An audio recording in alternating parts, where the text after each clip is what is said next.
In our last episode, we flew to the Bahamas to look at an Endeavour 40 and dodge some nasty tornadoes in our tiny camper.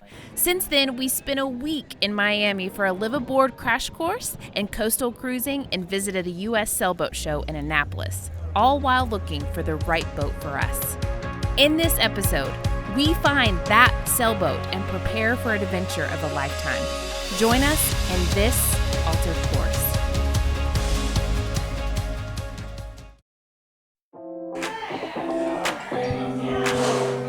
All right, let's go see Heather in her natural habitat with her family for Christmas.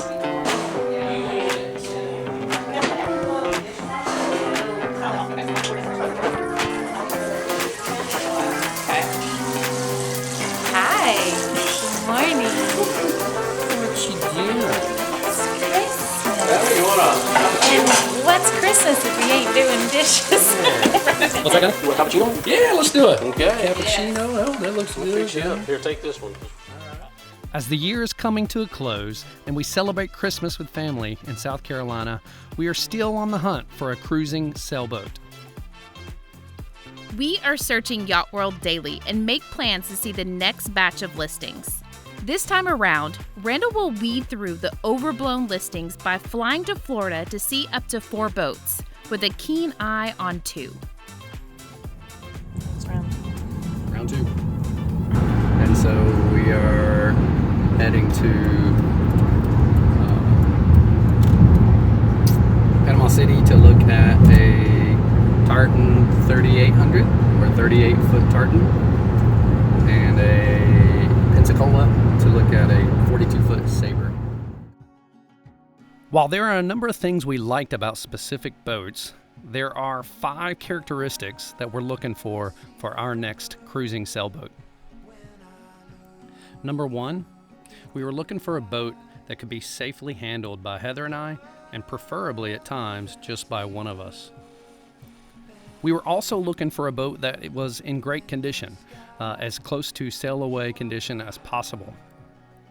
Number 3, very good sailing performance. To us, a boat with great sailing performance is not only safer, it's more predictable as far as what the future budget looks like. Number 4 is that we were looking for a boat comfortable enough for the 2 of us with the occasional guest or 2. We know that the vast majority of time it'll be Heather and I on the boat, but we did want to have enough space that would still be comfortable for friends and family to join us. And storage space is a premium on a 38 to 45 foot sailboat. And lastly, we were looking for a boat that would have good resale value. While there are a lot of variables that go into resale value, certain brands tend to hold their value more. Plus, we weren't looking for the bottom of the barrel type of deal. We were looking for the best example of the models that we specifically liked. What are some things that you learned from the first boat showing that you're going to take into this? Look behind all of the cabinets and, and all the little compartments. Why is that? Really go into detail about the cabinets. Like, why are you looking in there? You haven't really addressed, you haven't said the T word. Why is well, you know, I don't expect every boat to have a termite problem, although it's not uncommon, especially boats with lots of wood. But yeah, I mean, you still want to see that. You know, you're looking for signs of water damage, that sort of thing. Okay. Termite wings. Termite droppings. Which just looks like sawdust. You know, sadly, when you go to see a boat, if it's kind of pristine on the outside or as clean as possible, and then even on the inside when you first go in, you can kind of feel, you get the feeling pretty good about the fact that this boat was probably well taken care of, and rightly so. It's the areas like that doesn't get touched much or hasn't been touched. I mean, the boat could be on the market, minimum several months generally. You know, sometimes a year or 2. At least the ones we've been looking at. Those little areas tell you a little bit more about how well the boat has been kept up. What are you excited about on these features of the Sabre and the Tartan? I'm excited that they're a little newer on both. The Tartan is quite a bit newer, and looks like they've done a lot of work on it, actually. Can never tell by listings. Ain't it the truth? Oh, it's the truth. It looks like they've done quite a bit. Also, look at how clean the engine room is. Yeah. That tells you a lot, too. That tells you how the owner, about the owner. And of course, electrical wiring, how neat that is, if it's labeled and trimmed properly, that sort of thing.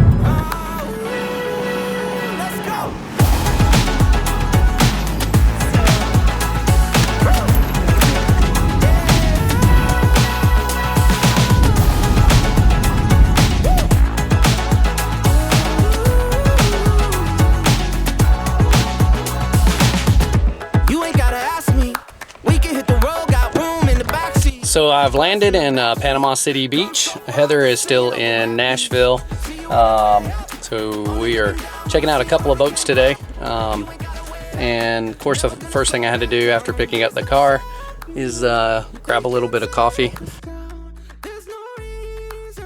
Out to see a Sabre 42 tomorrow morning, and that is in Pensacola.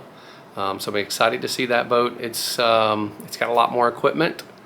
Like a water maker, new batteries, some solar, a number of other cruising specific equipment that would be beneficial, but interested to see how that boat turns out. It's a little bit older, obviously a little longer,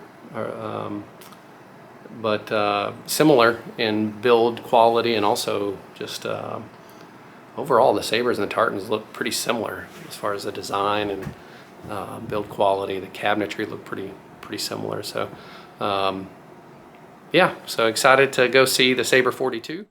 And as per usual, this boat was not in anywhere near the condition of the listing and pictures.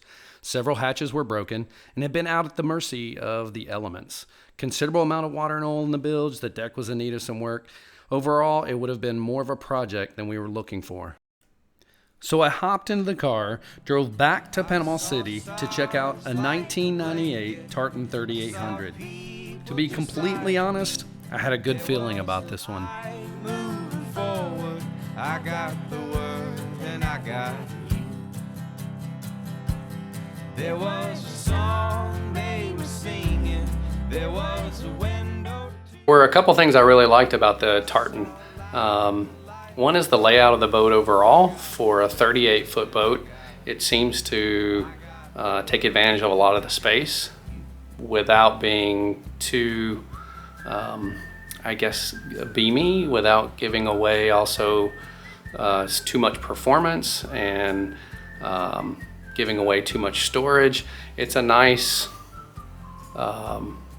compromise all the way around between storage, what should be performance, comfort, and tankage. My first few thoughts, the cabinetry was phenomenal. The quality of the cabinetry, really the quality everywhere. One of the biggest things I really liked was the fact that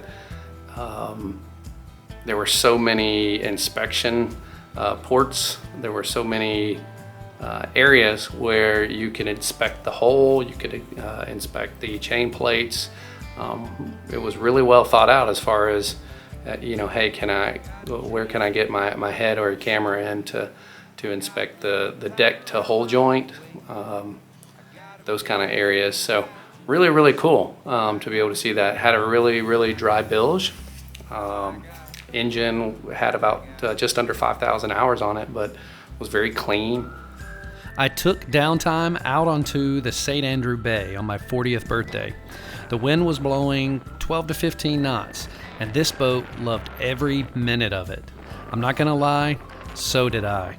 Randall video called me and walked me through the boat.